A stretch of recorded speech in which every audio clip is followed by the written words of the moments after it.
I was getting a venti, as they call it, which is their large. I don't know how many ounces that is, but it's like 32 ounces or something, 20 ounces. Anyway, a lot of calories. You go back to calories. You get a lot of calories every single morning. That's how I was starting my day off. So I gained a lot of weight. And I was like, why am I getting so fat? Like, didn't put the two together. So we ended up moving, we ended up moving up to Sacramento area, Roseville, and we lived in these apartments, and across the street from the apartments, this new coffee shop opened up.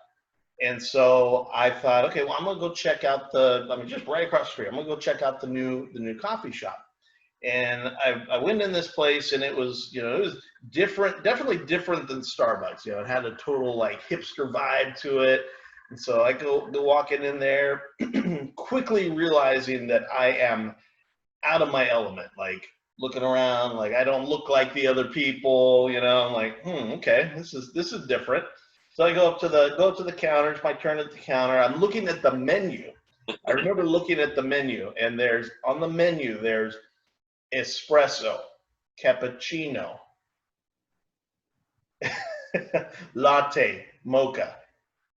That's like it. Maybe there was Gibraltar in there or something. That was it. It was a very limited menu. I'm like, okay, no frappes, no caramel macchiatos. What's up? And they're like, yeah, you ain't in Starbucks here, buddy. Yeah. I was like, okay, so what's going on? What's the deal? and so I began to learn. The guy started teaching me. He said, this is what at the time they called it a third wave coffee shop. Third wave, okay. So then I started to learn the history of like the evolution of coffee shops through through history. And basically, like, I'll give you a quick version. So take your time. It's interesting. You know the show Friends? Yeah. Yeah, I don't know if you ever watched it, but they hung out in the coffee shop. That would be considered a second wave coffee shop. So third wave was like more so about the coffee, right? Like coffee, going back to like coffee purism, right? And so they made it about the coffee.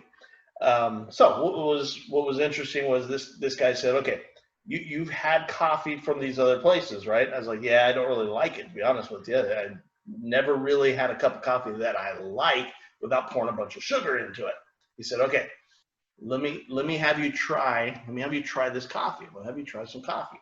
So he gives me a little sample of their coffee, and it's just black. It's just black. And so he's like, okay, give it a minute, let it cool down just a minute. All right. So we sit there, we're talking, and he's like, okay, try the coffee. So I take a little sip, and I'm like, huh, that's interesting. That's not terrible. Like, yeah. So what I began to learn was that there are different coffees based on growing regions around the world. So you can get coffees from Africa, Ethiopia. You'll oftentimes find an Ethiopian coffee. You can get coffees in South America, different regions in South America, from Brazil to Mexico, Costa Rica, Guatemala, Nicaragua. So all these different regions grow coffee. Hawaii grows coffee. And each region, their coffee tastes different. It actually tastes different. You can taste the difference. So one thing that's very interesting about, and this is in general, but in general about coffee from Ethiopia, is that it has a strong, a lot of times it'll have a heavy blueberry taste to it. Okay. Okay, and I mean, think about that. That's weird to say, coffee that tastes like blueberry. Yeah. Right? What's up with that? And it's a trip. Okay. A lot of coffees are a mixture, meaning, or a blend. Okay, meaning they'll take a little bit of this coffee bean, mix it with this coffee bean, and the roaster will find a blend of coffees that he likes, his palate likes, and it becomes, they put a name on it. It becomes whatever name the coffee is.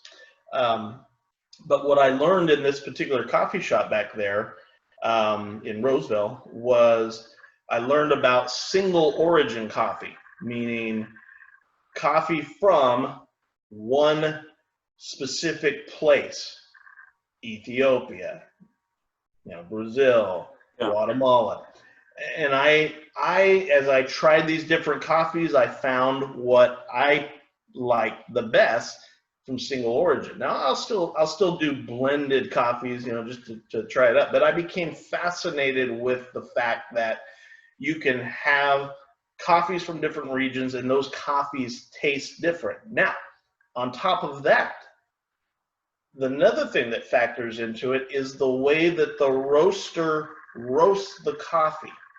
So there's, Starbucks made dark roast all the rage, right? Like dark roast, and that was very popular. Personally, I don't like dark roast coffee.